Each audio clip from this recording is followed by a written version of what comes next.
अच्छा, तुमसे कह रहे हैं कि three coplanar forces act on a body that is in equilibrium, describe how a vector triangle represent these forces. अच्छा, याद रखना, ये तुम्हें दिया हुआ है। सही, ये तुम्हें दिए हुए तीन फोर्सेस, राइट। एक ए है, बी है और सी है, तीन फोर्सेस में दी हुई, सही है। प्लीज कीप इन माइंड कि जब भी तुम्हारे पास वेक्टर का रिजल्टेंट जीरो होगा, यानी इक्विलिब्रियम पे होगा, राइट। रिजल्टेंट जीरो होने का मतलब है इक्विलिब्रियम, राइट। अगर इक्विलिब्रियम उसने कह दिया, तो तुम्हारे ध्यान में क्या चीज पिक होनी चाहिए फौरन, कि इसका जो रिजल्टेंट बनना चाहिए वो जीरो बनना चाहिए। रिजल्टेंट आपके पास क्या हो जाएगा, जीरो हो जाएगा, राइट। अच्छा जी। अब तुमने क्या सोचना है कि जब जब जब रिजल्टेंट जीरो होगा, हमने वैसे वेक्टर ट्राइंगल किस तरह से बनाए थे, हमने हेड टू टेल रूल लगाया था और हम इस तरह से बना रहे थे, राइट। और रिजल्टेंट जो है वो रिजल्टेंट का हेड किसी एक वेक्टर के हेड के साथ मैच होता है, राइट। ये तुम्हारे पास निशानी होती है जब तुम्हारे पास वेक्टर नॉन जब तुम्हारे पास जो है रिजल्टेंट कुछ ना कुछ आ रहा हो, और जब तुम्हारे पास रिजल्टेंट जीरो होता है तो तुम्हारे पास जो है वो क्लोज ट्राइंगल बनता है। क्लोज ट्राइंगल कैसे, एक फोर्स यूं होगी, दूसरी फोर्स यूं होगी, तीसरी फोर्स यूं होगी, राइट। अब ये तीन फोर्सेस इस तरह से बन रही है कि बिल्कुल एक पूरा क्लोज ट्रायंगल बन रहा है। क्लोज ट्रायंगल से मतलब है किसी का हेड दूसरे वाले के हेड पे नहीं जा रहा है, राइट। ये आपके पास जो है वो क्लोज ट्रायंगल होता है, सही है। क्लियर होगी कॉन्सेप्ट।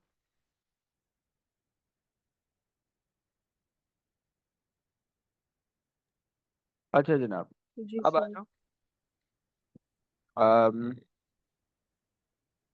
सही हो गया, सही, ये कॉन्सेप्ट बता दिए। अच्छा, उसने कहा कि डिस्क्राइब, अब ये क्वेश्चन पे आ जाओ। सही, ये मैंने कॉन्सेप्ट बता दिया कि जब भी इक्विलिब्रियम आपके पास होगा तो इसका मतलब होगा कि आप जब हेड टू टेल रूल बनाओगे तो एक का हेड दूसरे के टेल पे, दूसरे का हेड पहले की टेल पे, पहले का हेड सॉरी, एक का पहले वाले वेक्टर का हेड दूसरे की टेल पे, दूसरे का हेड तीसरे की टेल पे, तीसरे का हेड पहले की टेल पे, इस तरह से पूरा क्लोज बना होगा, सही है। अच्छा जनाब, अ, अब ये कह रहे हैं हमारे पास, describe how to draw a vector triangle, describe how to draw, सही है। तो अब हम कह देंगे भाई, vectors vectors are represented bye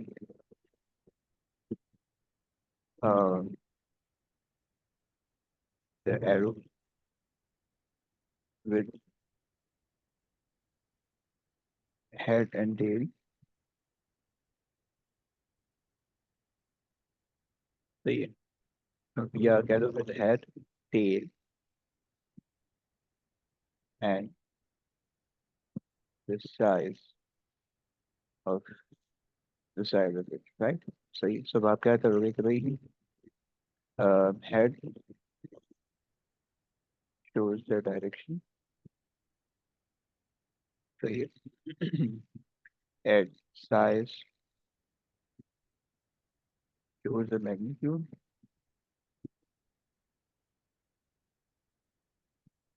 the magnitude, सही हो गया, दो चीज हो गई। अच्छा जी, तीसरी चीज कि भाई हमारे पास जब हम इन तीनों को ज्वाइन करेंगे तो फिर ये हमारे पास हेड टू टेल हो जाएगा, सही है। arrows are joined together to form vector triangle, सही हो गया। तुमसे कह रहे हैं state how triangle confirm that the forces are in equilibrium, किस तरह से होगा कि क्लोज ट्राइंगल बने, सही है।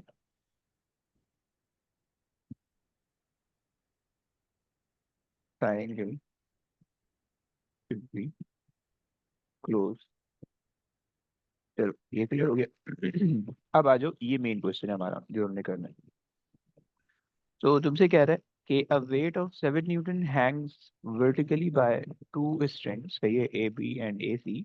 और तुमसे कह रहा है कि ये तुम्हारे पास क्वेश्चन दिया, वैसे ही मैं जरा इस क्वेश्चन को जो है यहाँ पे नहीं कॉपी पेस्ट करके वहाँ पे लिख दे रहा हूँ, भाई आसानी से हो जाएगा तो। यहाँ पे जो है मैंने की हुई। अच्छा जी, आ जाओ।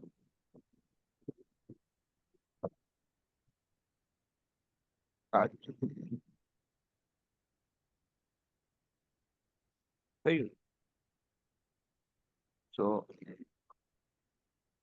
जरा सबसे पहले तो इस क्वेश्चन को देख लो। सही है, तुम्हारे पास दो फोर्सेस दी हुई। सही है, तो याद है, तुम्हारे पास दो फोर्सेस दी हुई, और तुम्हें क्या करना है, इन दोनों फोर्सेस का रिजल्टेंट निकालना है, ऐसे ही। अच्छा, बेसिकली तीन फोर्सेस दी हुई, T1 T2 और 7 न्यूटन। अब हमने तीन फोर्सेस पढ़ी नहीं थी, सही, तुम्हें तीन फोर्सेस पहले क्वेश्चन में दे दी। सो बेसिकली यहाँ पे तीसरी फोर्स है वो रिजल्टेंट, रिजल्टेंट नहीं है, वो है, क्या बोलते हैं, मतलब यहाँ पे रिजल्टेंट है ही नहीं।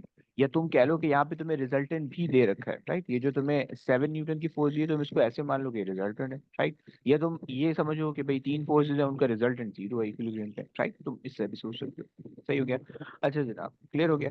अब तुमसे कह रहा है, तुमसे क्या कह रहा है कि for the weight to be in equilibrium. सही है, तुमसे कह दिया कि भाई तुम्हें इक्विलिब्रियम का कॉन्सेप्ट है। The tension in the string A B is T1 and in the string A C is T2। सही है। On the figure draw a vector triangle. देखो, वहां देख रहे हो, ड्रॉ अ वेक्टर ट्राइंगल तुमसे कह दिया उसने vector triangle. So now you are not allowed to use जो कि मैकेनिक्स के अंदर आप पढ़ के आए हो, यानी वेक्टर रेजोल्यूशन वाला जो कॉन्सेप्ट है वो आप यूज नहीं कर सकते। वो वाली होशियारी नापोगे तो नंबर कटेगा, right. So to determine the magnitude of T1 and T2। Clear हो गया, कॉन्सेप्ट क्लियर है। क्वेश्चन समझ में आता है, आई होप सो आ गया होगा। अब अगर तुम्हारे पास ये वेक्टर ट्राइंगल है, वेक्टर ट्राइंगल है, तो तुम इसका मैग्नीट्यूड स्केल डायग्राम बना लो, या जस्ट सॉल्व कर लो सर से नॉर्मली। सही है, तो आज वैसे ही सॉल्व कर लेते, सही है। सो वेक्टर ट्राइंगल के लिए क्या था, कंडीशन हमारे पास थी भाई, एक को वो कंसिडर करते थे हम, क्या बोलते हैं, रेफरेंस कंसिडर करते थे, और दूसरे को जो है हम ट्रांसलेट करते थे। सही। So let's say I am considering T2 या AC as my reference vector. सही है। सही है, लेट्स से कि भाई थोड़ा सा नीचे बनाना पड़ेगा।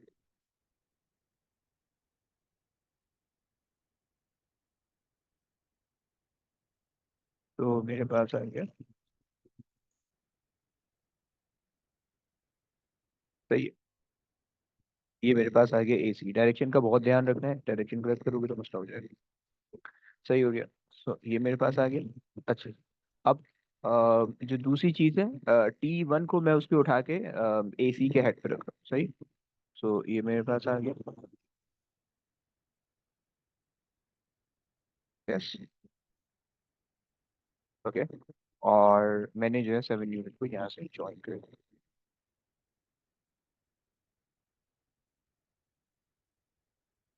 सही है। ये यहाँ पे क्योंकि 7 न्यूटन बिल्कुल एग्जैक्टली परपेंडिकुलर आ रहे हैं, राइट। तो इस वजह से मुझे बिल्कुल इसको एग्जैक्टली सीधा बनाना पड़ेगा। मैं इसे ऐसे बनाऊंगा तो फिर वो मसला होगा। सही हो गया।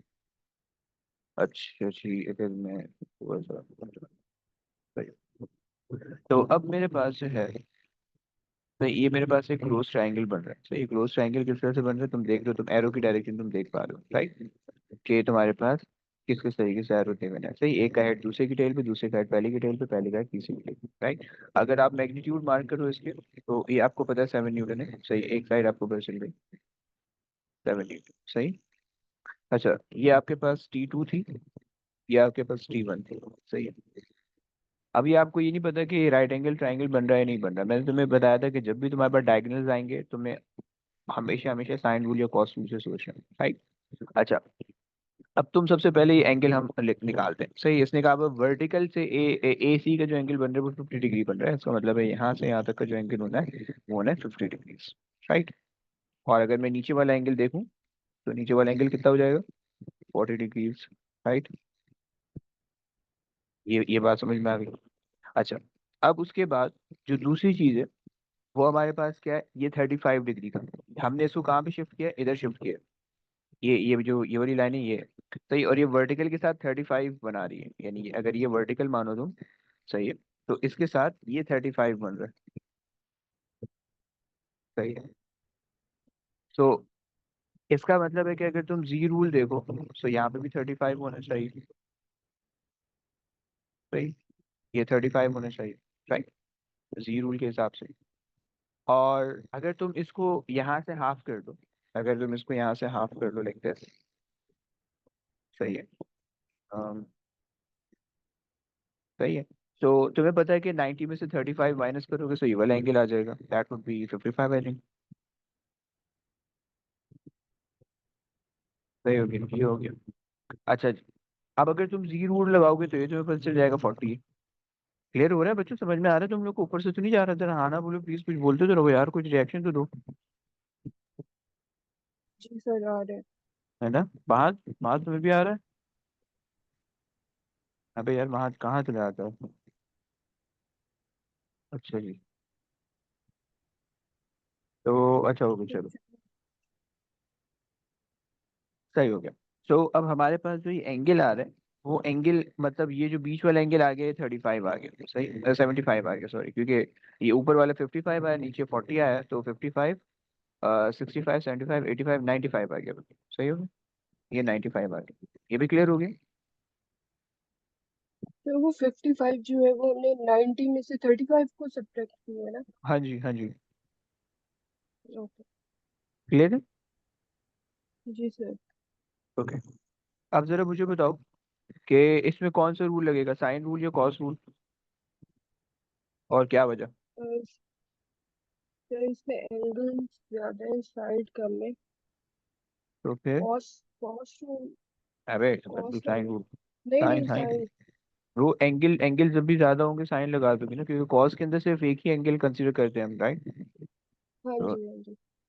साइन, अच्छा अब साइन 95 वाली जो साइड है उसके सामने वाला जो एंगल होगा वो 7 होगा, right?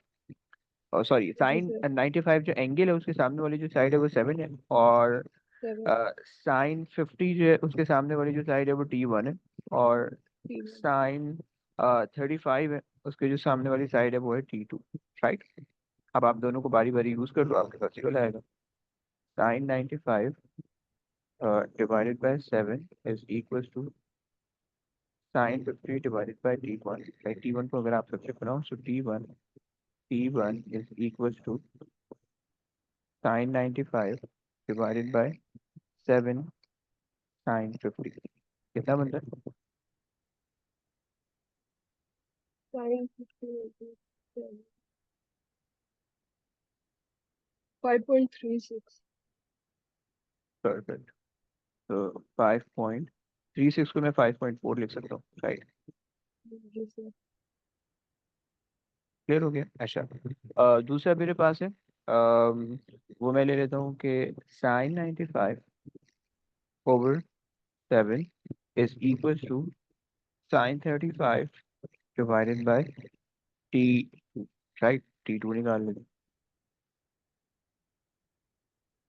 sin 95 divided by 7 sin 35, right? निकाल दो T2 कितना आता है।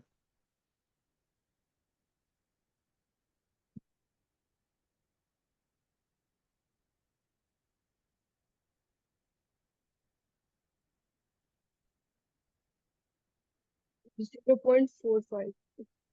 नहीं 0.25। ओके, 0.25। तो आप कह रही हैं कि 0.25?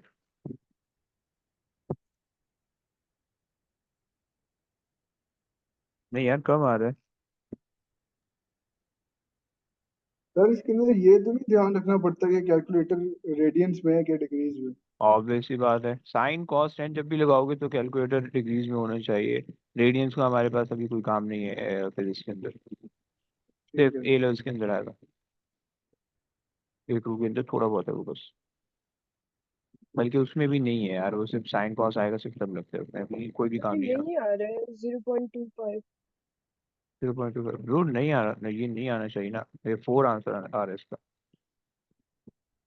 ये तो फिर हमने एक्सप्रेशन लिखने में गलती की होगी।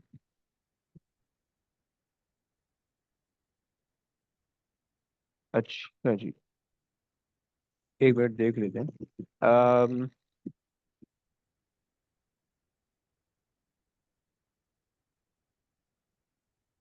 ये आंसर, हाँ उल्टी लिखी हुई है ना। Sorry, ये टी वहां जाएगा तो ये बन जाएगा, तो इसका हमने मतलब है ये टी1 भी आंसर वाला गलत आ रहा है। टी1 वाला गलत किया है। T1 भी गलत आ रहा है ना? T1 भी ये नहीं आना चाहिए, हम्म, लेकिन ये आंसर सही है वैसे। उल्टा कर दिया। सही है, लेकिन ये सही है। ये T1 इस तरह से होना चाहिए था, यही आ रहा है सही है। -0.22। एक मिनट, एक minute. 7 sine 50 divided by sine 95। इसका ये होना चाहिए तो 5.4 बनेगा, और इसका ये होगा तो इसका हो जाएगा 4.03। आप बोलो मार्क, क्या बोल रहे हो? कुछ नहीं सर। ओके, चलो ये दो आंसर आ गए। क्लियर हो गया? कहानी समझ में आती है? हम्म। चलो, अच्छा जी, आ जाओ आगे चलते हैं।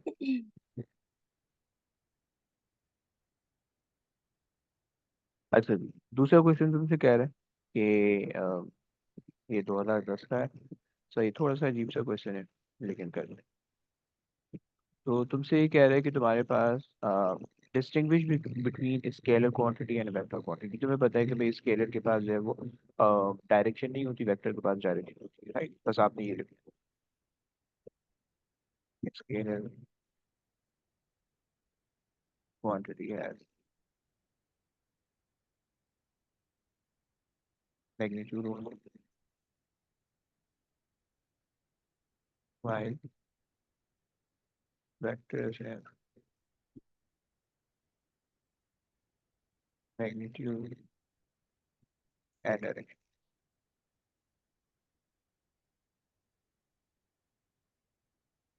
हो गया?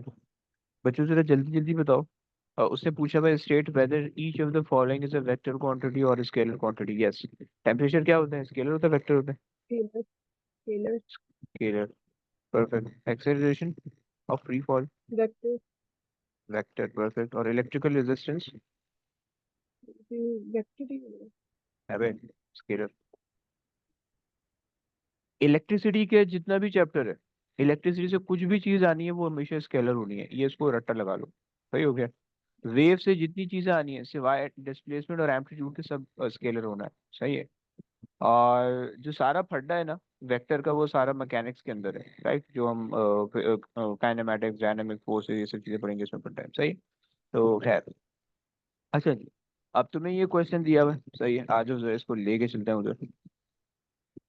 ये मैं यहाँ पे इसलिए नहीं करवा रहा हूँ, वहाँ पे थोड़ा सा करवाना आसान है, तो मैं इसलिए जो है इसको यहाँ यहाँ यहाँ पे करा रहा हूँ। सो आज जनाब, हम्म, yes,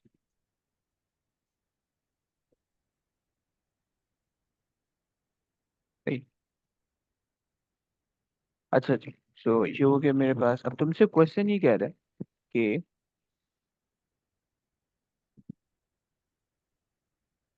क्या इसको लेके चलते हैं, और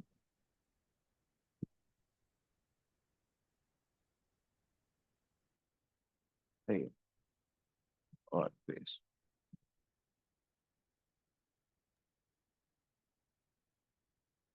आगे बढ़ेंगे आगे। सही। अच्छा, तो तुमसे क्वेश्चन ही कह रहा है, सही है? जरा ये देख लो क्वेश्चन, कुछ जान नहीं रहा वैसे। तो क्वेश्चन में आपसे कहता है कि भाई आपके पास जो है, the tension in the string tree and the slope the tension in the string is T and the slope pushes on the block with the force R that is normal to the slope, right? Either by scale drawing। सही है? देखो scale drawing आएगी, सही है? जो मैंने तुमसे कहा था कि नहीं आती। सही है? either by scale drawing on the figure 5.1 or by calculation। सही है? कैलकुलेशन में आप कुछ भी कर सकते हो, यानी आप जो है जो वेक्टर ट्रायंगल बनाओ। सही है? लेकिन वेक्टर ट्रायंगल बनाओगे तो स्केल ड्राइंग होनी चाहिए, अदरवाइज जो है कैलकुलेशन के अंदर जो है वेक्टर रेजोल्यूशन का मेथड आएगा, राइट? तो तो जब आप वेक्टर रेजोल्यूशन बनाओगे, सही है, वेक्टर रेजोल्यूशन से जब आप सॉल्व करोगे तो अब आपके पास जो है टी की क्या वैल्यू निकलेगी, उसको जरा सॉल्व करें। सही है? सो हमारे पास अगर हम इसको देखें, यार इसको मैं कैसे देखें, यार देखिए, सही। ओके, सो हम जो है अगर हम इसको सॉल्व करना चाहें, सबसे पहले तो हम इसको वेक्टर रेजोल्यूशन से सॉल्व करते हैं। सही, थोड़ा सा नहीं कि भाई अगर हमारे पास अब ये एक फोर्स है, सही है, इसका एक कंपोनेंट ये बन जाएगा। सही है? लेकिन उससे थोड़ा मुश्किल होगा अगर हम आप कह लो कि अगर हम जो है बल्कि वेक्टर ट्रायंगल बनाते ज़्यादा आसानी रहेगी। वेक्टर ट्रायंगल हमारे पास आ रहा है 25 न्यूटन डाउनवर्ड। सही है। अच्छा, किसको रेफरेंस पिक करें? रेफरेंस ले लेते हैं, टी को रेफरेंस लेते हैं, आसानी रह जाएगी। यह आ गया रेफरेंस टी। सही है। और आर को इसके सर पे रख दिया। सही है। और यह आ गया 25 न्यूटन इधर। अच्छा, अब वैसे अगर आप देखो तो 25 न्यूटन का जो एंगल है वो चेंज हो रहा है। सही है। काम में कर देंगे कि 25 को हम अगर स्ट्रेट ऊपर ले जाए। सही है। In such a way that this should make 90 degree. सही है। अब ये आपके पास जो है,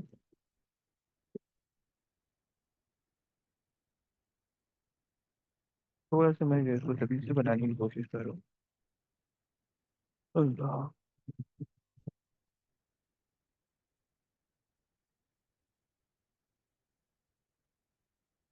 ये आ गया 25। सही है।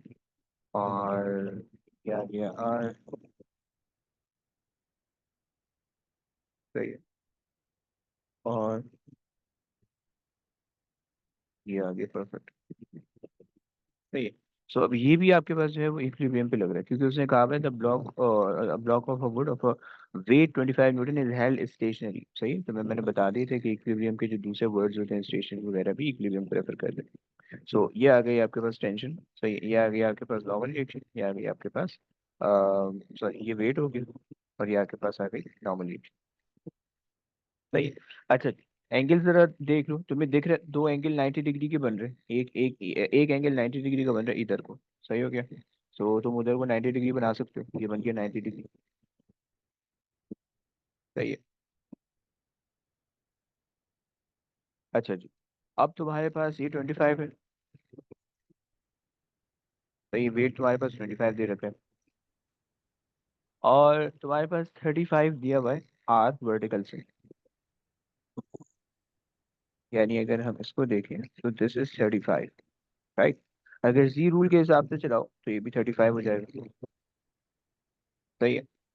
अब जो है तुम सॉल्व कर लो इसको। सही है। तुम्हारे पास एक एंगल के मैंने, एक साइड के मैंने, तुम वो लगाओ, ट्रिग्नोमेट्री लगाओ, आर आ जाएगा। सही है। हमें हमें टी निकालना है वैसे। सो साइन लगा देते हैं। साइन लगाए, क्या लगाए? पाइथागोरस हाइपोटेन्यूज गिवन है। सही है। और एंगल गिवन है। सही है। सो हम ले लेते हैं, और हमें टी निकालना है ना। तो हम लगा देते हैं, साइन लगा देते हैं। तो sine 35, right, is equal to tension over 25। Right. तो 25 साइन 35 इज इक्वल। समझ पा रहे हो बच्चों? समझ पा रहे हो? जी जी सर। सर। कितना आ रहा है जरा दिखाना, बताना जरा। 14.34। परफेक्ट। अच्छा जी, हाँ। 14 टेंशन आपने कह दी, 14.3 सही होगी। अच्छा, अब देखो ये तुमसे क्या कह रहा था कि कैलकुलेशन से करो। सही है।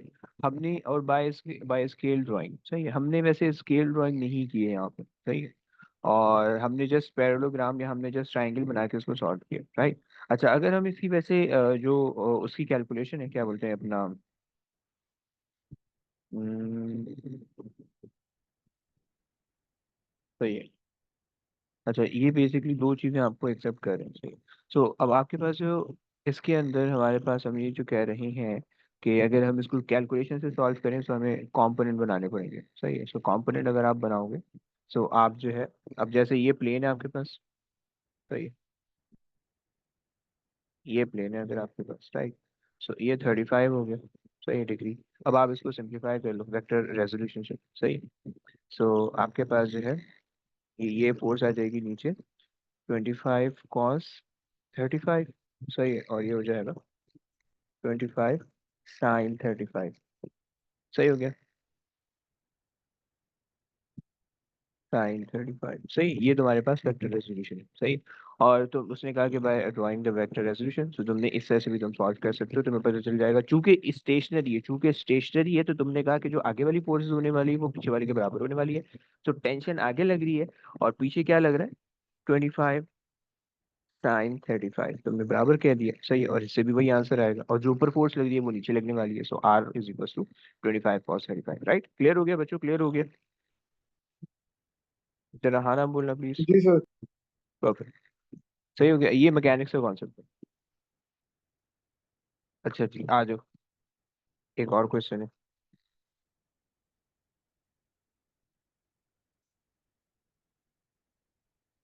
अच्छा, अब हमारे पास जो ये क्वेश्चन है सही है। अगले क्वेश्चन है, तुमसे कह रहे हैं कि distinguish between scalars and vector quantity, मैं तुम्हें बता चुका हूँ सही है। अच्छा, महादी आपने बताना है, in the following list underline all the scalar quantities. हाँ जी, जी सर। कौन कौन सी सर होती है? एक तो एक्सेलरेशन हो गई। स्केलर बोल रहा है कद्दू, वेक्टर एक मिनट होती है सर, एक उसके। मिनट।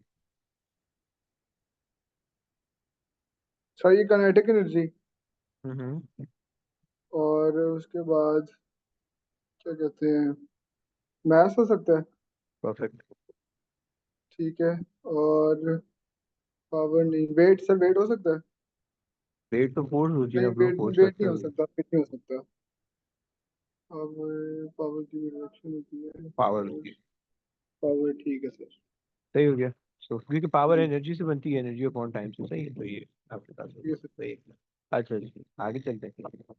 तो कह रहे हैं कि a climber is supported by a rope on a vertical wall as shown in the figure 2.1, सही है। और तुम्हें दिख रहा है कि बंदा जो है वो बस बनने के करीब है, सही है। अच्छा, अब हम इस पे जो है ट्रिग्नोमेट्री लगा के इसको मान, सही है।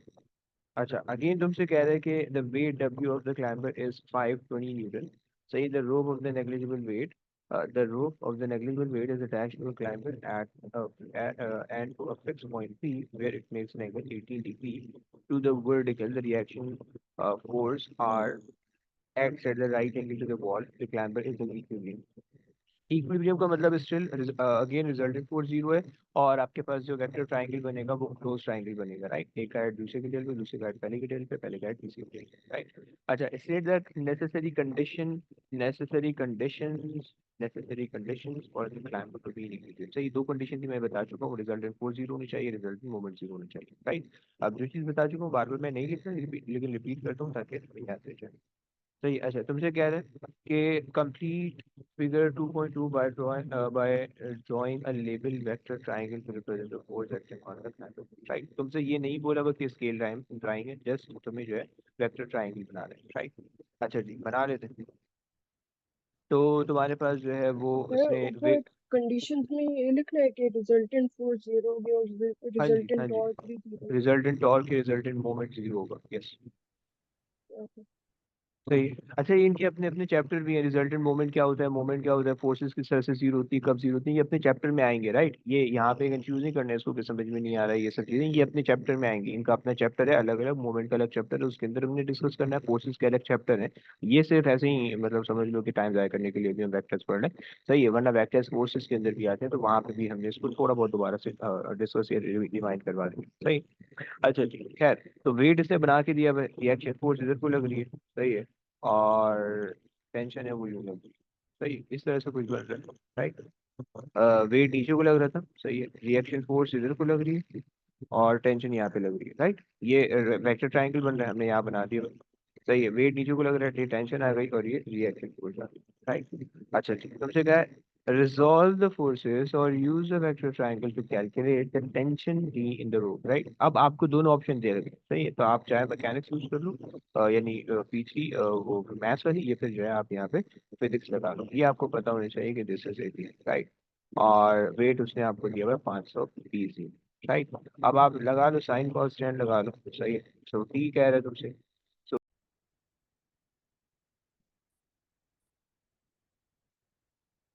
तो ये क्वेश्चन थोड़ा सा दिखा दिए ऊपर वाला, कौन सा, ये वाला? तो यही वाला, ये वाला क्वेश्चन, ये तो नीचे वाला? यही वाला बस, ठीक है।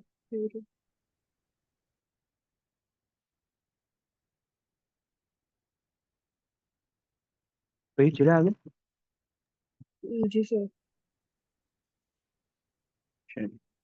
तो अब तुम्हारे पास जो है कि तुम ट्रिग्नोमेट्री लगाओगे, तुम्हारे पास जो है वो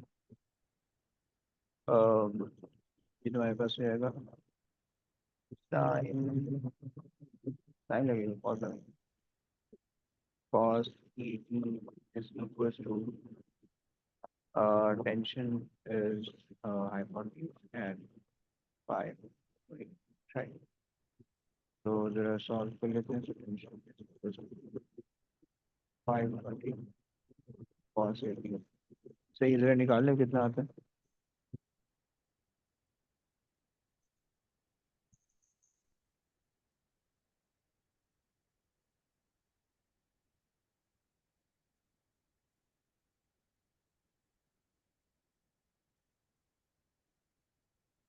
494.55।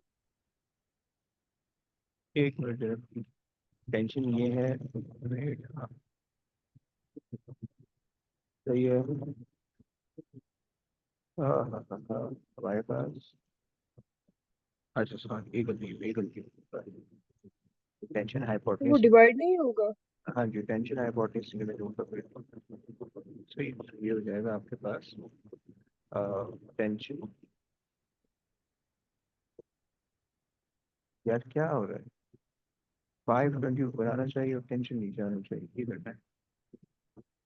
तो tension is equal to 520 divided by cos 80, सही, वो मैंने थोड़ा गलत लिख दिया था, उसको 30 कर दिया। सही, रिजल्ट निकालो कितना आता है। तो ये आता है 546.7। 547, 547, सही है, या हम 550 भी ले सकते हैं। सही है, बेसिकली हमें टू सिग्निफिकेंट फिगर में आंसर देना होता है। तो यहाँ पे इन्होंने कुछ के अंदर कुछ कहा नहीं, 550 भी ले सकते हैं, 547।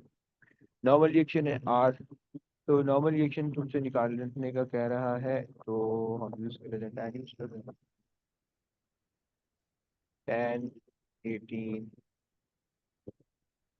आर ओवर 5, सही।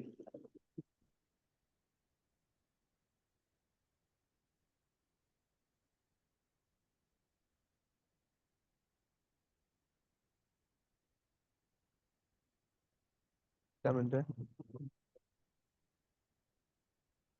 168.9। तो ये तो 169। 169।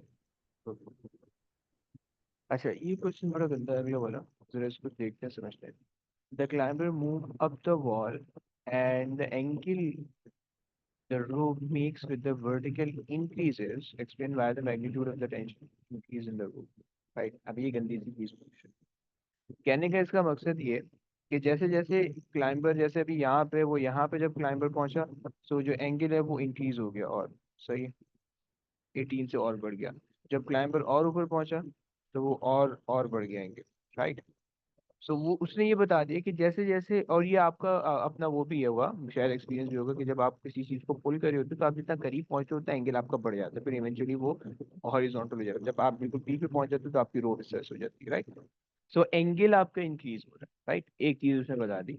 अच्छा उसने ये भी बता दिया कि जब एंगल इंक्रीज हो रहा है तो टेंशन डिक्रीज हो रही है, सही है, उसने ये भी बता दिया, सही है। उसने आपको ये कहा हुआ है कि the magnitude of the tension, अच्छा उसने कहा हुआ है कि वर्टिकल एंगल इंक्रीज हो रहा है, सॉरी, तो वर्टिकल एंगल इंक्रीज हो रहा है, जब वर्टिकल एंगल इंक्रीज हो रहा है तो उसने ये भी बता दी कि टेंशन इन द रोप भी इंक्रीज हो रही है, और ये पूछ रहा है कि ऐसा क्यों हो रहा है। सही हो गया, क्वेश्चन समझ में आ रहा है, क्वेश्चन मुझे बताओ, क्वेश्चन की अंग्रेजी समझ में आ रही है, कॉन्सेप्ट भी छोड़ दो, क्वेश्चन की अंग्रेजी समझ में आ रही है, क्वेश्चन पूछना क्या चाह रहा है, बताना क्या चाह रहा है, वो समझ में आ रहा है। यस, सर एक बार फिर समझा दें। देखो वो ये कह रहा है कि जब तुम ऊपर जा रहे हो, जब तुम ऊपर जा रहे हो, सही है, जब बंदा ऊपर जा रहा है, सही है, तो जैसे जैसे वो ऊपर जाएगा उसका एंगल इंक्रीज हो रहा है, सही है, एंगल जो 18 डिग्री बन रहा है वो एंगल 18 से इंक्रीज हो रहा है, राइट। और उन्होंने कहा कि जब एंगल इंक्रीज हो रहा है तो टेंशन भी साथ साथ इंक्रीज हो रही है, राइट। उसने कहा बस इस चीज को एक्सप्लेन कर दो, सही, कि ये क्यों हो रहा है, एक्सप्लेन वाई, ऐसा क्यों हो रहा है, सही, ये क्वेश्चन है, समझ में आ गया। यस, हाँ जी सर। सबा। जी सर। जी सर। सर आ गए। ओके, अब जरा इसके आंसर को सोचते हैं। इसके आंसर के लिए हमें एक ऐसी इक्वेशन रिक्वायर्ड होगी कि जो टेंशन को और थीटा को रिलेट करे, सही है। अगर आप ऊपर देख के उसमें हमने एक इक्वेशन पढ़ी जो टेंशन और थीटा को रिलेट कर रही है, वो ये वाली इक्वेशन, सही है। हमने देखा कि भाई हमारे पास cos theta is equals to weight over tension, right. Weight constant factor है। उसने कहा कि जब एंगल इंक्रीज हो रहा है, जब एंगल इंक्रीज हो रहा है तो टेंशन भी इंक्रीज होनी चाहिए, सही है। टेंशन को अगर तुम सब्जेक्ट बनाओ, वेट को उधर फेंको और cos थीटा यहाँ चले जाएगा, सही है। अच्छा, अब एक छोटी सी चीज है यहाँ पे, थोड़ा सा मैथ्स है। मुझे बताओ, cos थीटा अगर मेरे पास है, cos थीटा मेरे पास अगर है, अगर मैं cos थीटा के अंदर 0 रखूंगा, सही है, और अगर मैं cos थीटा के अंदर 45 रखूंगा, और अगर मैं cos थीटा के अंदर 90 रखूंगा, तो वैल्यूज क्या क्या आएंगी, बता सकते हो? सर एक मिनट रुकिए।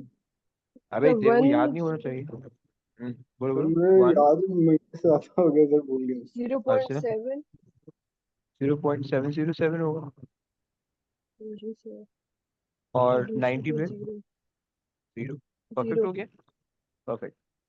तो तुम क्या देख रहे हो कि जैसे जैसे हम एंगल इंक्रीज कर रहे हैं, कॉस ऑफ एंगल क्या हो रहा है, डिक्रीज हो रहा है। दिस इज डिक्रीज हो जस्ट रहा है। This is just the angle and this is the cos of the angle, right.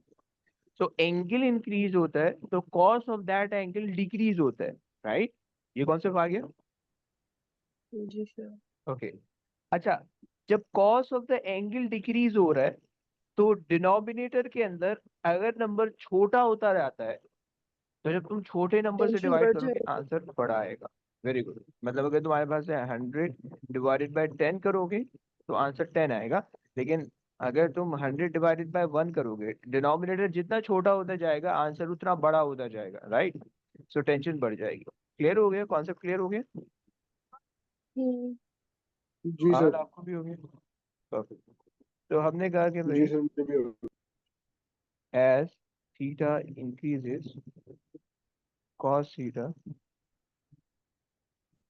decreases, तो उससे क्या होगा? उससे ये होगा कि भाई हमारे पास जो है, सो टेंशन इंक्रीज हो गया।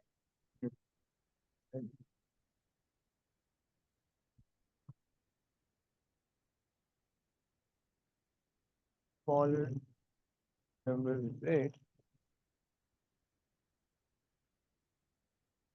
right? तो टेंशन, राइट। अच्छा जी, क्लियर हो गया? कहानी समझ में आ रही है? दिमाग में जा रहा है कुछ? ऊपर से तो नहीं आ रहा कुछ? कबूतरें तो नहीं उड़ रही है? सर ये वाला तो समझ आ गई। T is equal to weight over cos theta, ये कहाँ से मिल रहा है आपको? तो ये था ना, ये जो फॉर्मूला हमने लिया था, ये जो हमने ये बस इसका ट्रिग्नोमेट्रिक, हमने जो वो लगाई थी रेशो, ट्रिग्नोमेट्रिक रेशो, बस वो है ये वेट था आपके पास, सही है। हमने जी। कहा ये 520 था, सही है। अगर तुम इसको उसकी फॉर्म में लिखो तो ये हमारे पास बन रहा था cos theta is equals to tension over weight over tension, सही है। और फिर टेंशन वेट की जगह पे हमने 520 रख दिया था, और cos थीटा की जगह 18 रख दिया था। गेटिंग? आ गई समझ। अच्छा, बहुत सिंपल सा क्वेश्चन है ये वाला। अगला वाला तुमसे कह रहा है कि भाई horizontal calculate the component of the forces. Component क्या होते हैं? वर्टिकल और हॉरिजॉन्टल दो कंपोनेंट होते हैं। एक तुम यू लाइन खींचोगे, एक तुम यू लाइन खींचोगे, ये दो कंपोनेंट होते हैं, राइट। तो 7.5 cos 40 और 7.5 sin 40, ये दो कंपोनेंट है, राइट। ये दो कंपोनेंट है, इन दो कंपोनेंट को तुम देख लोगे तो तुम्हारे पास आंसर आ जाएगा, राइट। आ जाओ, इसको देखो, ये क्वेश्चन में देखा है ना। सर गाड़ी थोड़ा सा चल रही है ऊपर अभी? वाला दिखा दें मेरे को। एक मिनट, सही कहाँ तक पढ़ाई? 2020 तक है, ओके। आसान आसान से क्वेश्चन यार, कुछ हो जाएगा इंशाल्लाह। ओके, आओ।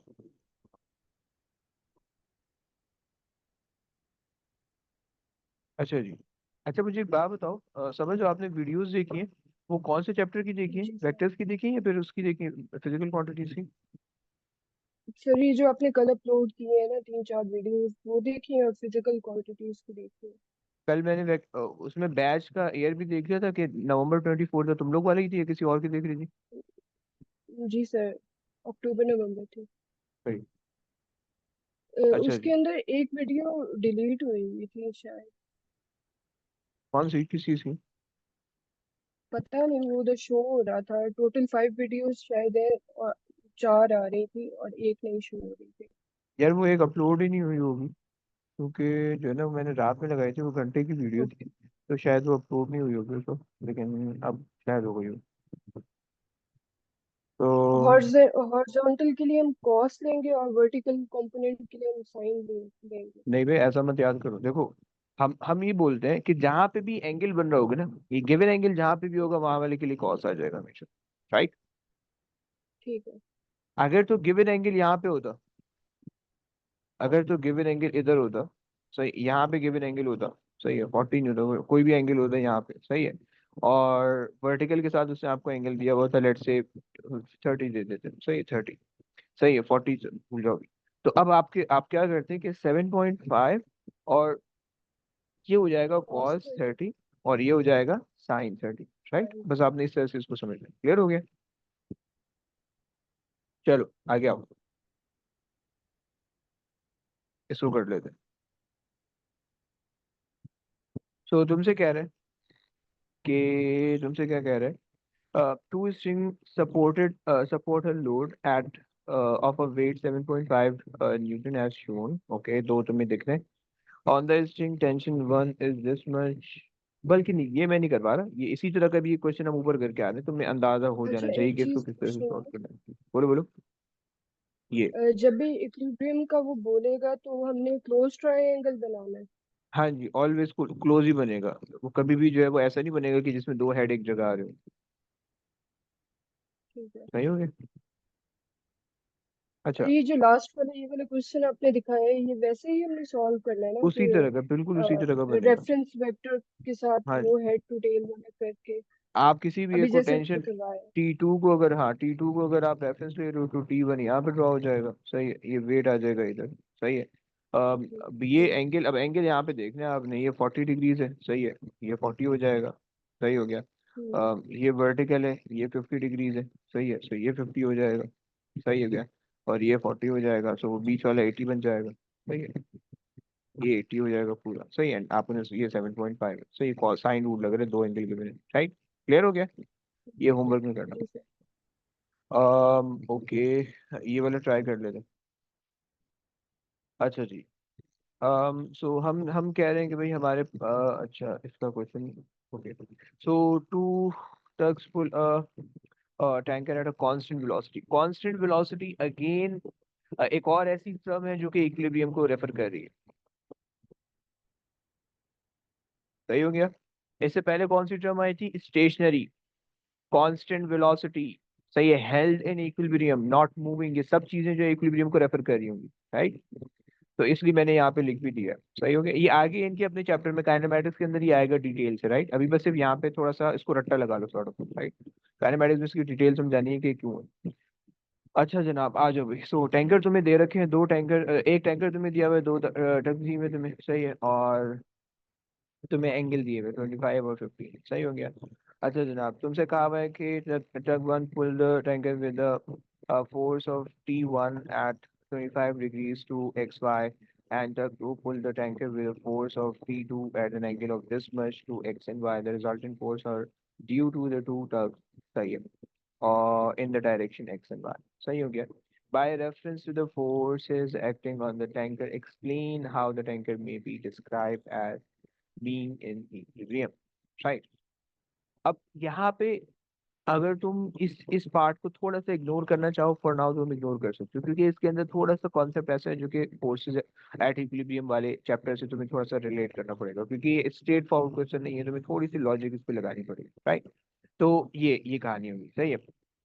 अच्छा, और अगर जो है हम इसको आगे चले लेके, तो हम इसको ये कह सकते हैं कि भाई हम, अगर हम इसको सॉल्व करने बैठे, तो हमारे पास जो इसके आ गया। सो हमारे पास जो इसका अगला वाला पार्ट है, सही है, तुमसे कह रहा है कि complete figure 1.2 to draw a vector triangle for the forces are T1 and T2, right. उसने फोर्स आर तुम्हें दे रखी है बना के, T1 और T2 तुम्हें बनानी है, T1 वो रहा, T2 ये रहा, सही है। सो अब उसने आर आपको दे दिया है, सही है। उसने कहा है कि भाई ये एक ऐसी फोर्स है कि जो आपको जो है वो रिजल्टेंट, मतलब आप कह लो कि इसकी वजह से जो है वो फोर्स जीरो हो रही है, राइट। अच्छा जी, सो हमने कहा T1 यहाँ बना देते हैं, सही है, T1 हमने यहाँ बना दिया। और T1 कितने एंगल पे आ रहा है, 25 डिग्रीज पे आ रहा है, राइट, 25 डिग्रीज पे आ रहा है, राइट। और T2 जो है, T2 अगर तुम देखो तो T2 नीचे को आ रहा है, 15 डिग्रीज पे आ रहा है, सही है। T2 हमारे पास 15 डिग्रीज पे आ रहा है। क्लियर हो गई कहानी। T2 और 15 डिग्रीज पे आ रहा है, सही है, 15 डिग्रीज यहाँ से, ये 15 है, सही है। तो इसका मतलब है कि ये 15, सर सही ये हो गया। इक्विलिब्रियम में तो नहीं होगा ना, आपने क्यों? जो ड्रॉ किया है तो क्लोज इस ट्रायंगल तो बना ही इसमें नहीं बन रहा, सही है। ये बेसिकली जो आर है, अगर हम इस आर को देखें, ये आर क्या है, अम, रिजल्टेंट। हाँ, अब देखो ये आपसे बोल रहे हैं the resultant force are due to the two tugs is this in the direction X and Y, सही है। जब आप इस रिजल्टेंट फोर्स को लगा दोगी तो उसकी वजह से फिर ये इक्विलिब्रियम पे आएगा, राइट। मतलब अगर आप इस रिजल्टेंट फोर्स को फॉर नाउ हटा के सोचो तो फिर आपको ये इक्विलिब्रियम पे नहीं होगा, सही है। लेकिन जब आप ये भी फोर्स लगा दोगी तो फिर ये इक्विलिब्रियम पे हो जाएगा, राइट। ओके। क्लियर हो गया। तो ये कॉन्सेप्ट है। अच्छा जी, अब उसने कहा है कि use your vector triangle to determine the magnitude of T1 and T2। तुम्हें दो एंगल गिवन है, एक साइड गिवन है, कौन सा रूल लगाओगे, sine rule, cos rule? Sine. Sine rule हो जाएगा, सही हो गया, परफेक्ट है। अच्छा जी, तुम ये वाला एंगल भी निकाल सकते हो, 25, 15, 40, 140 हो जाएगा, सही। अब तो तुमने अगर लगाना है तो sign of 140 over 225 exponent 3 is equals to sine of 15 divided by T1, ये T1 था, T1 था, okay, and is equals to, यहाँ पे लिख देते हैं साइन ऑफ 25 ओवर T2, सही हो गया। तो तुम्हारे पास आ जाएगा 25 exponent 3 sine 25 divided by sine 140 is equals to T2, सही है।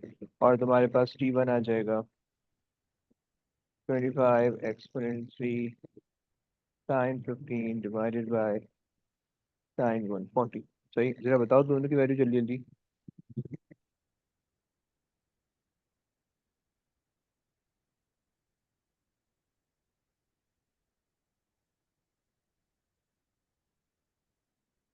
फिर T2 आ रहा है 16,436.9। अबे अबे अबे, 16,436.9। ओके, दूसरा वाला।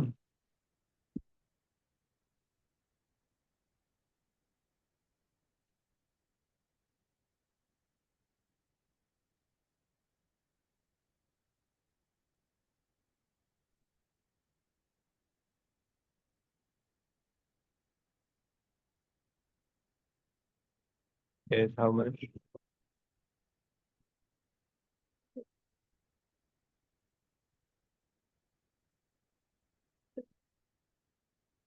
10,066।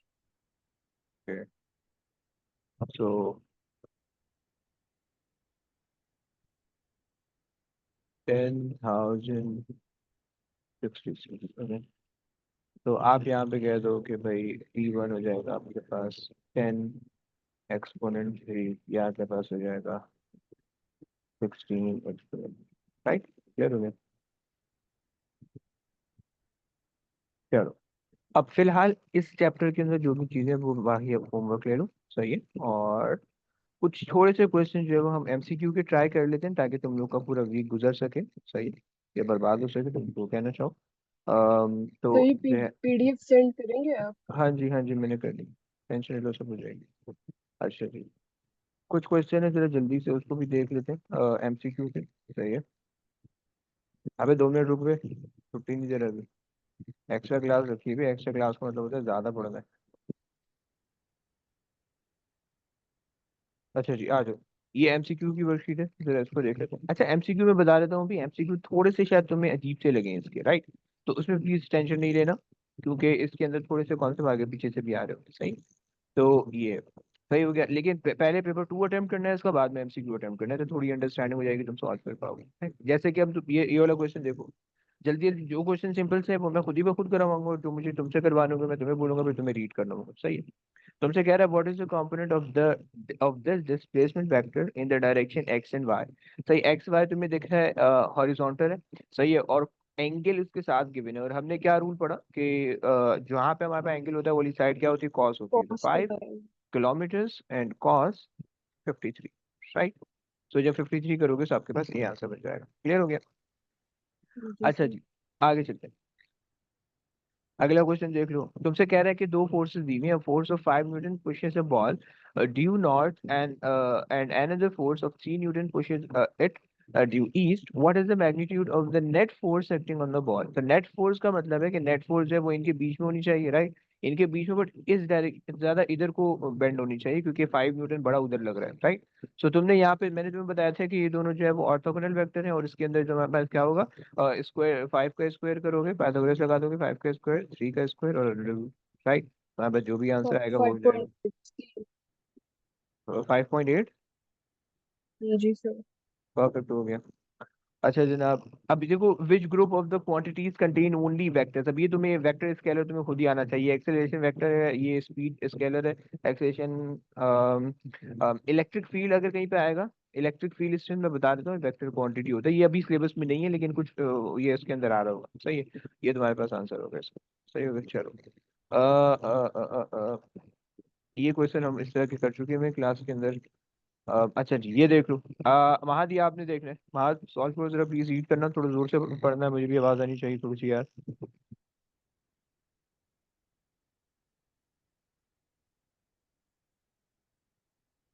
यस महाद, कहाँ पे हो? अच्छा, एक काम करते हैं, उससे करवा लेते हैं, आ जाओ आ जाओ। सब आप कर लो प्लीज। कौन सा ये वाला? हाँ जी, सामने दिख रहा है। ठीक है, मैं पढ़ रहा हूँ। अगला आना, अगला देखना। ठीक है, ठीक है। नेक्स्ट, नेक्स्ट क्वेश्चन पे बात है आपसे। ओके, आओ जरा सब जल्दी से देखो प्लीज।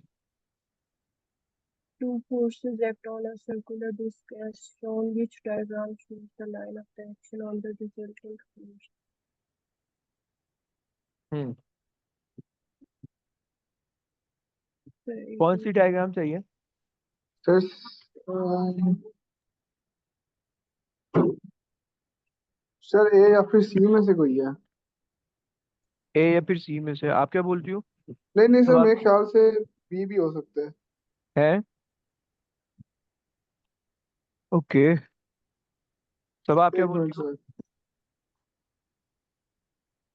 तो मुझे समझ नहीं आ रहा। हो? ओके, सर सबसे बी पहले तो है। इस बी बोल रहा है भाई। ओके, देखो सबसे पहले तो इसका रिजल्टेंट निकालो। एक फोर्स लग रही है 4 न्यूटन की, एक फोर्स लग रही है 3 न्यूटन की, राइट? पाइथागोरस थ्योरम लगाओगे, 4 न्यूटन है, 4 का स्क्वायर 16 है, 3 का स्क्वायर 9 है। सही है, 16 + 9 25, अंडर रूट करोगे तो 5 आ जाएगा। सही है, रिजल्टेंट तुम्हारे पास 5 आ रहा है। सही है। अब तुमने रिजल्टेंट की डायरेक्शन देखनी है कि रिजल्टेंट किधर को होना चाहिए। अब तुम कॉमन, अच्छा एक चीज याद रखना, जितनी भी फोर्सेस लगती हैं बॉडी पे, प्लीज कीप इन माइंड, जितनी भी फोर्सेस लगेंगी बॉडी पे वो बॉडी के सेंटर से लगेंगी। Please keep in mind that, right? Body का जी सर। सेंटर ऑफ मास जहाँ पे होगा, एक्चुअली अच्छे लफ्जों में सेंटर ऑफ मास, जहाँ पे सारा सारा मास जो है, सारा वेट एक्ट कर रहा होता है, राइट? सेंटर ऑफ वेट उसको कहते हैं, सेंटर ऑफ मास कहते हैं, राइट? ए सो अच्छा। बॉडी, सही हो गया। अच्छा, परफेक्ट है। सो अब बेसिकली आपने ये देखना है कि जहां पे रिजल्टेंट फोर्स उधर को बेंड होगी, जो वाली साइड जो है ज्यादा फोर्स वाली है, 4 न्यूटन की ज्यादा फोर्स है, तो इस वजह से रिजल्टेंट इधर को होना चाहिए। यानी ज्यादा टिल्टेड 4 न्यूटन की तरफ होना चाहिए, 3 की तरफ कम होना चाहिए, राइट? ये हो गया। ये अगेन फालतू तो क्वेश्चन है। इसका आंसर सही है। ए ए सही, सी नहीं हो सकता ब्रो। सी के अंदर जो है, सी के अंदर जो है वो 5 न्यूटन जो है वो किसकी तरफ है, 3 की तरफ थोड़ा ज्यादा वो है, बी की बेंड हुआ तरफ। हुआ है, और ए के अंदर जो है वो 4 न्यूटन की तरफ, जो कि कॉमन सेंस बना रहे हैं, राइट? क्लियर हो गया? जी सर। जी ओके सर जनाब, क्लियर। आ गया। ये क्वेश्चन देखो, क्या नाम है आज, क्या नाम था, महाज, जरा ये देखो। A cyclist is traveling due south with velocity u. The wind is blowing from northeast with velocity w. The wind has velocity v relative to the cycle where v is equals to w minus v. Which vector diagram shows the magnitude and direction of velocity v? हम्म एक minute sir. Head to tail rule लगाना है।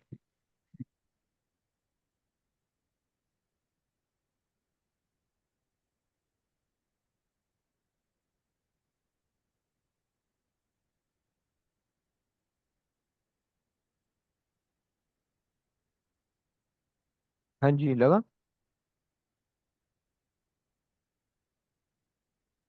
Sir D है। T, okay बना के देखते हैं। तुम्हारे पास यू इधर को लग रहा है, साइकिलिस्ट इधर को जा रहा है, सही। विंड लग रही है इधर को, विंड चल रही है इधर को, रिजल्टेंट हो जाएगा यहाँ पे, सही है। और तुम अगर इसको यू बनाना चाहो तो तुम्हारे पास ये पैरेललोग्राम बनेगा, लाइक दिस। सही हो गया। सो अच्छा, बन तो रहा है डी हमारा, लेकिन प्रॉपरली डी नहीं बन रहा है इसका। मतलब अगर आप प्रॉपरली देखो, सो प्रॉपरली जो है वो इसका वो नहीं बन रहा, क्या बोलते हैं, जो वेक्टर ट्रायंगल बनाया था, क्या बनाया था?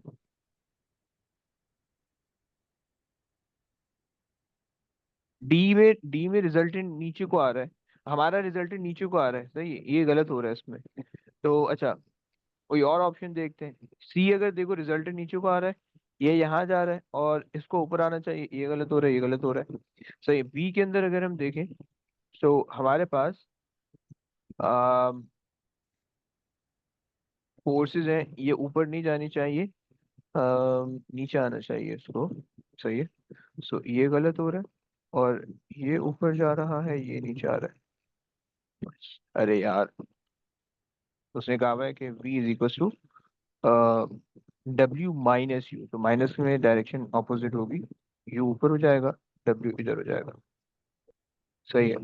और जो है, जब आप इसको रिजल्टेंट बनाओगे तो आपके पास रिजल्टेंट u बन रहा होगा, u बन रहा होगा, सही है, इधर को। और अगर आप यहाँ से बनाओगे तो ये u बन रहा होगा, राइट? समझ पा रहे हो? ये और ये ऐसे, सही है। सो जी उस हिसाब से मेरे पास a बन रहा है, सही है। चलो आगे चलो, ये क्वेश्चन देख लो। अम, अम, सबा, ये क्वेश्चन देखना प्लीज। सर मुझे तो ऊपर वाला सही से समझ ही नहीं आया।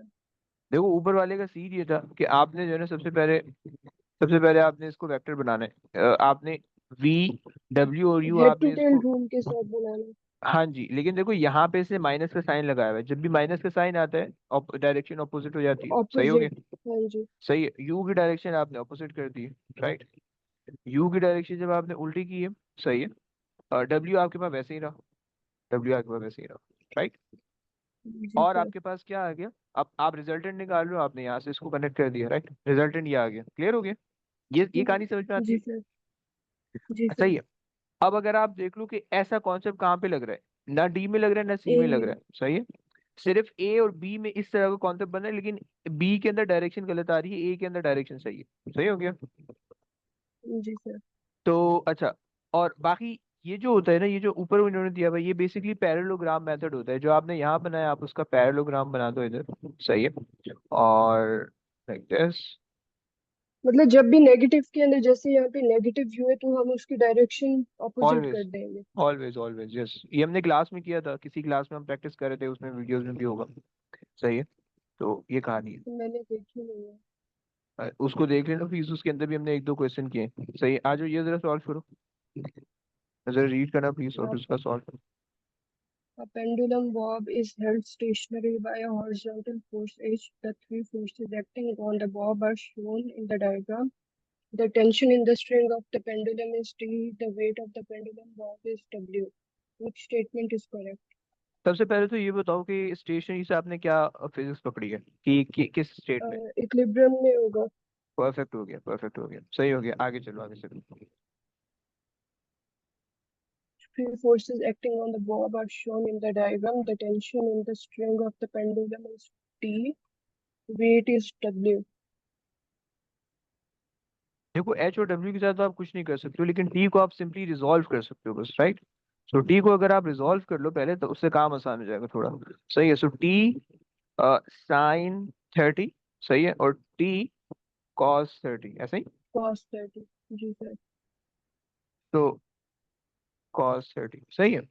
अब आपको पता है कि अगर इक्विलिब्रियम के अंदर है तो इक्विलिब्रियम की कंडीशन क्या होती है कि जितनी भी राइट साइड की फोर्सेस हैं लेफ्ट साइड वाले के बराबर होनी चाहिए, जितने भी अप साइड वाली फोर्सेस है डाउन डाउन वाले के बराबर होनी चाहिए, राइट। सो एच लग रहा है हमारे जी सर। राइट साइड पे, वो बराबर होना चाहिए टी साइन 30 के, जो कि हमारे पास लेफ्ट साइड पे लग रहा है, राइट।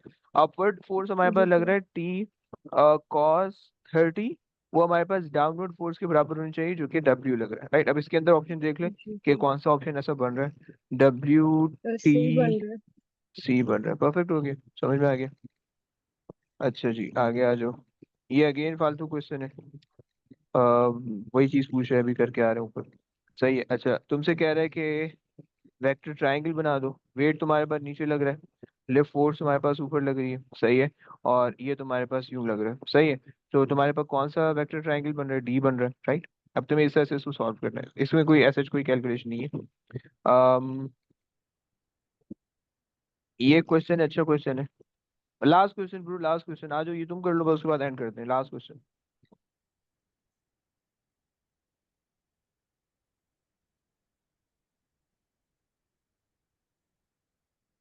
यस वहाद, आपने करना है लास्ट क्वेश्चन। वहाद अच्छा है, वो साहब भाग गए। ओके, तो अहमद आप कर लो। अहमद आ गए हो तो थोड़ा कर लो। जी सर। ये वाला क्वेश्चन जरा देखना प्लीज। पहले तो रीड करो जरा, A मुझे भी पता crane चले has कि क्या रीड करो। हम्म। a crane has an arm to which is attached a frictionless pulley. A cable passes over the pulley and supports a load of 10 kilonewton as shown. So the crane arm exerts a force of F on the pulley. What is the value of F? तो sir इसके horizontal और vertical component निकाल अबे लेंगे उसका सबसे सम अबे अबे करके। अबे सबसे पहले तो मुझे ये बताओ, supports a load of 10 kilo newton as shown, इससे आपने क्या फिजिक्स पकड़ी कि ये इक्विलिब्रियम पे है। ये इसका W है, राइट। नहीं, ऐसा ये कुछ। इसके इक्विलिब्रियम पे है, देखो सपोर्ट कर रहा है, नीचे नहीं गिर रहा, हाँ। ऊपर नहीं जा रहा, सपोर्ट कर रहा है, इक्विलिब्रियम पे है, राइट। जब इक्विलिब्रियम पे हो गया तो तुम्हें क्या पता चल गया कि भाई तुम्हारे पास जो है अब इसकी अब अब जब तुम्हें पता चल गया इक्विलिब्रियम पे, तो अपवर्ड फोर्सेस डाउनवर्ड के बराबर हो गई, सही, अपवर्ड डाउनवर्ड के बराबर हुई। तुमने अब कंपोनेंट निकाल के सॉल्व कर लेने, राइट। क्लियर हो गया। एफ लग रही है ऊपर को, इसके अगर दो कंपोनेंट, अब ये 10 न्यूटन इधर भी लग रहा है, 10 न्यूटन यहाँ पे भी लग रहा है, सही, ये तुम्हें दिख रहा है 10 न्यूटन, सही है। सो अगर हम कंपोनेंट बनाए, सो इसका ये कंपोनेंट बन जाएगा ये वाला, और अब दो फोर्सेस लग रही है 10 की, सही है। सो ए कंपोनेंट इसका ये बनेगा 10, sorry 10 cos, cos, cos 10 sine 30। और 10 कॉस। अबे नहीं नहीं, वो दूसरा वाला कंपोनेंट छोड़ दो, उसका काम नहीं है, और इसका भी जो ये वाली फोर्स है इसका भी एक कॉस वाला कंपोनेंट बनेगा। सो 10 कॉस cos साइन 30. 30, सही हो गया। अब तुम्हें दिख रहा है कि जो एफ है, जो अपवर्ड फोर्स लग रही है, वो बराबर है 10 cos 30 प्लस 10 cos 30, और तुम मल्टीप्लाई बाय 2 भी कर सकते हो, राइट। तो तुम्हारे पास आ जाएगा 10 √3, जो कि तुम्हारे पास हो जाएगा 17। क्लियर हो गया, समझ पा रहे हो। सही है, समझ गए। बस कर दे। जी सर। है, चलो। सो अच्छा, मैं अगेन बता देता हूँ कि इसके जो है ना, पहले आपने P2 के क्वेश्चन करने, और फिर उसके बाद P1 के क्वेश्चन करने हैं, सही हो गया। पहले P2 के करोगे, बाद में P1 के करोगे, सही है। P2 मेन है, सही है, P1 इसके थोड़े से आसानी से नहीं होंगे, क्योंकि जो वेक्टर वेक्टर क्वांटिटी है वो फोर्सेस भी है, वो मोमेंटम भी है, वो और जो चीजें भी हैं, तो उसके अंदर उन तमाम चीजों के भी कॉन्सेप्ट लग रहे होंगे, तो वो शायद थोड़ा सा आपके लिए डिफिकल्ट हो P1 इसका सॉल्व करना, राइट। तो पहले स्टार्ट करना P2 से, बाद में P1 पे आना। क्लियर हो गया? मैंने P2 अभी सेंड कर देना है थोड़ी देर में, और उसको सॉल्व करो, उसके बाद जो है वो हम वो करेंगे। सैटरडे सही है तक सर P1 P2 दोनों करना है। बेटा, P2 तो हर हाल में होना चाहिए। सही है, P1 में जितने क्वेश्चन हो रहे हैं वो आपके होने चाहिए। सही हो गया? अच्छा, और एक और ठीक चीज है बता सर। देता हूँ कि P2 चूंकि यहाँ पे चैप्टर क्लोजिंग है, सही है, तो फिजिकल क्वांटिटी भी उसके अंदर आपको मिलेगी। सही है, और उसके अंदर यानी SI बेस यूनिट आपको ड्राइव यूनिट मिलेंगे, चैप्टर 2 जो स्ट्रक्चर्ड क्वेश्चन है होंगे उनके अंदर, और स्केलर वेक्टर भी मिलेंगे। सही हो गया? तो वो सारा का सारा ठीक है चाहिए, सर। कोई भी चीज स्किप नहीं करनी है। सही है, और सर ये उसके बाद जो क्वेश्चन नंबर 2 सॉल्व करके दिखा दो। है ओके मेरा क्वेश्चन तो सॉल्व कर दो। है अच्छा, सर खुद ही आपने करो। मेरे चैट वाले सलाम का जवाब नहीं दिया। चैट वाला सलाम कहाँ पे बे? वालेकुम अस्सलाम रहमतुल्लाहि व बरकातहू। तो कैसे है सर, आप सबका खैरियत, मजे में? अल्लाह का शुक्र, आप सुनाएं सर, अरे कैसी अरे, बस तबीयत है बस आपकी? यार, बेहतरीन, मजे में, एंजॉय। अच्छा जी, आओ सर, रीड करो, सब रीड करो सर जल्दी से, खुद ही सॉल्व करो, मैं हेल्प करता हूँ। Two forces each of 10 Newton act at a point P as shown. The angle between the directions of the forces is 120. What is the magnitude of the resultant force? हम्म आपको पता है कि resultant ने कुछ इधर कहीं पे लगना होगा, राइट। अगर तुम इसका वो बना लो, वेक्टर ट्राइंगल बना लो, सो तुम्हारे पास जो है ये 10 न्यूटन का है। सही है, ये यहाँ पे आ जाएगा, ये भी 10 न्यूटन का है। सही है, आपको पता है कि ये वाला एंगल 120 है। सही है, तो ये पीछे वाला एंगल कितना हो जाएगा, 180 में से माइनस कर दो, क्योंकि स्ट्रेट लाइन पे 180 का एंगल होता है, तो ये 60 आ जाएगा, 60. राइट। और आपको पता है कि रिजल्टेंट यू बन जाएगा फिर। सही है। अच्छा, अब Hmm. आपको पता है कि भाई दो साइड पता है और उनके बीच वाला एंगल पता है, कौन सा रूल लगेगा? Cos very good. तो cos 60, सही है, 10 का square 10 plus square plus 10 10 square square माइ minus आर r स्क्वायर, सही है, 2 टाइम्स 10 इंटू to 10। 10 सही हो गया? into 10. सो जी सर। हो जाएगा, आगे सॉल्व हो जाएगा, कर लें इसको। जी सर कर लूंगी।